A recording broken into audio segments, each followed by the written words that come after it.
नमस्कार दोस्तों, स्वागत है आप लोग का एक बार फिर से द आईआर शो में।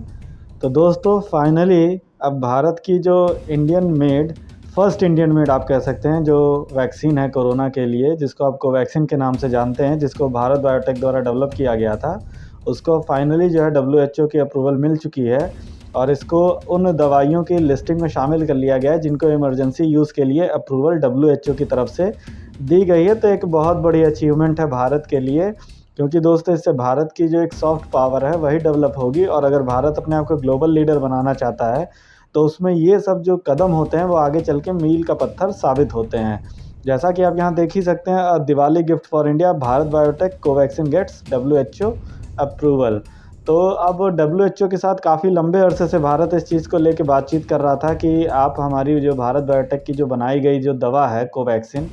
उसको आप अप्रूवल दे दीजिए ताकि जो विश्व में और जो देश हैं जिनको कोरोना की वैक्सीन चाहिए उन देशों में उस मदद को पहुंचाया जा सके।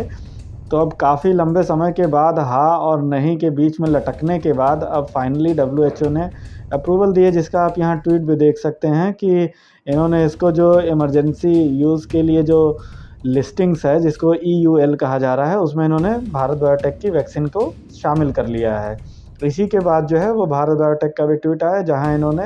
इस चीज़ को लोगों से बताया कि जो इमरजेंसी यूज़ लिस्टिंग है डब्ल्यूएचओ की जो लिस्ट है उसमें भारत की कोवैक्सीन को इसमें शामिल कर लिया गया। और ये देखिए बहुत बड़ी अचीवमेंट है, क्योंकि देखिए पहली तो बात ये है कि देखिए काफ़ी सस्ती, अगर इसकी क्वालिटी की बात की जाए तो ये फाइज़र हो गई चाहे मॉडर्ना हो गई, उन सब वैक्सीन के मुकाबले ये काफ़ी सस्ती वैक्सीन है। साथ ही साथ इनको उनके मुकाबले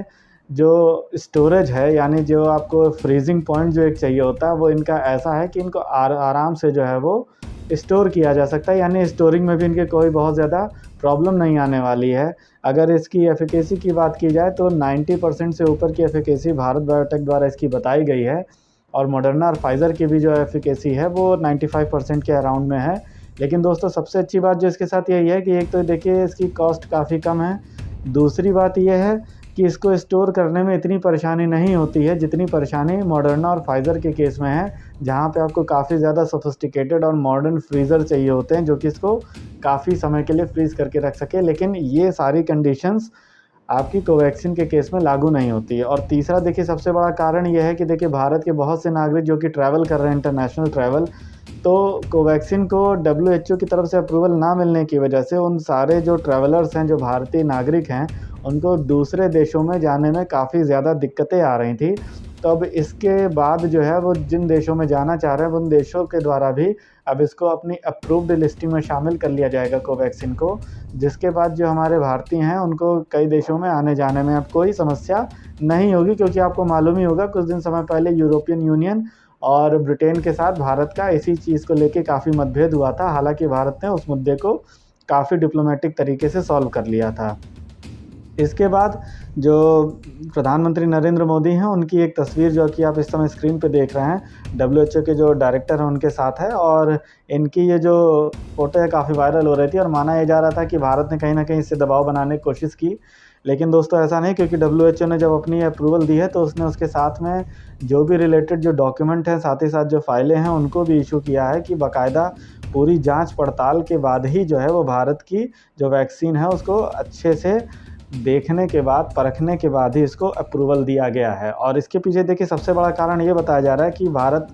के जो प्रधानमंत्री हैं नरेंद्र मोदी, इन्होंने G20 के सम्मेलन में कहा था कि इंडिया जो है वो 5 बिलियन कोवैक्सीन के जो डोजेज़ हैं इनको बना सकता है 2022 तक।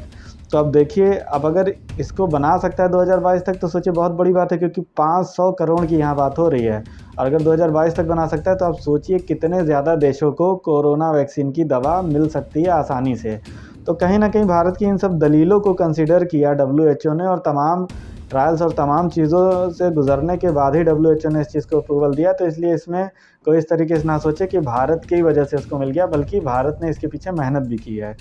बाकी दोस्तों आप लोग की इस पर क्या राय है, आप लोग अपनी राय जो है वो कमेंट बॉक्स में ज़रूर शेयर करिए। बाकी आप लोग को दिवाली की हार्दिक बधाइयाँ। और दोस्तों जिन्होंने चैनल को सब्सक्राइब ना किया हो प्लीज़ चैनल को सब्सक्राइब करें, दूसरों के साथ ज़्यादा से ज़्यादा शेयर करें, वीडियो को लाइक करें। थैंक यू दोस्तों, thank you for watching the video. जय हिंद, जय भारत।